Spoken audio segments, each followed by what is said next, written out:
MCP supports multiple transport protocols, STDIO and HTTP. STDIO requires that your client runs on the same machine as your server, but sometimes it's not practical, and you would like to use those STDIO servers remotely through HTTP. And you can do so using a proxy. Today I will show you how you can do it in Python using FastMCP. Let's go! As a quick recap, when you use STDIO, you have your local machine and you have your agent process or AI code that runs the main logic and has the MCP client to interact with the server. But you need to run your MCP server as a process on the same machine. So here it's the MCP server process. And those two communicate through standard input and standard output.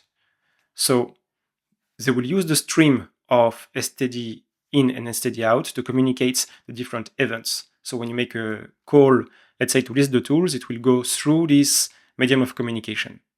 On the other hand, when you use the HTTP transport, you have your local machine with the AI code, your main code holding the MCP client, but you access a remote MCP server. So it can be on another machine, somewhere on the web, hosted, let's say on the cloud, and you communicate through HTTP. So you go through the internet. So today the goal is to bridge the STDIO protocol through HTTP via a proxy. So you can use a server that is designed to work only locally through STDIO with a remote machine. To do so, here is what we are going to build using FastMCP. So we have our local machine here with the agent code, and we will communicate through HTTP to a proxy on another machine, and this machine uses standard input and standard output to communicate with the MCP server that is designed to work on STDIO. So let me show you how it works with a simple code example. So we have first the server.py file where we define the server.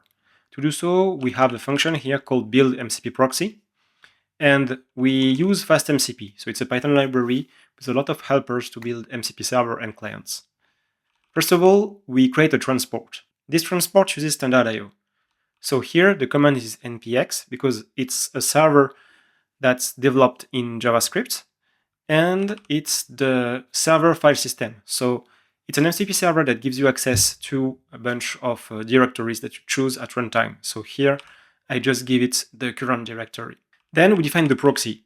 Here is where the magic happens. So we create the proxy using FastMCP as proxy, we pass the transport, and we give a name to the server. Now to run the server, it's super simple. Here we get our server from the build MCP proxy function. We extract the application object that we can run using uvcorn, using the HTTP app function, and we say that we want to run it in the stateless mode. Finally, we define the port, and we run our server using uvcorn on local hosts and the chosen port. So here it's 8888. Now we define a simple client to interact with our server. So here we import the client from FastMCP, and we connect to the local host on the port of the server. Here we create a simple function that will list the tools available. So here we just create a context using with MCP client. Then we ping the server, so we make sure that everything works. Then we extract the tools using the list tools method, and we print the tools. Now we can run the example. So you can use uv run server.py to run the server, and then you can run the client using uv client.py. So we run it here, and as you can see, we receive a bunch of requests on the server, and we get the list of all the tools. So read file, write file, and so on. So that's it. Sometimes you need to run an STDIO server through HTTP because you want to host it on a remote machine and access it using, let's say, Cloud on your laptop or some agent code. And as we saw, it's super easy to run a proxy using FastMCP. So give it a try and see you in the next one.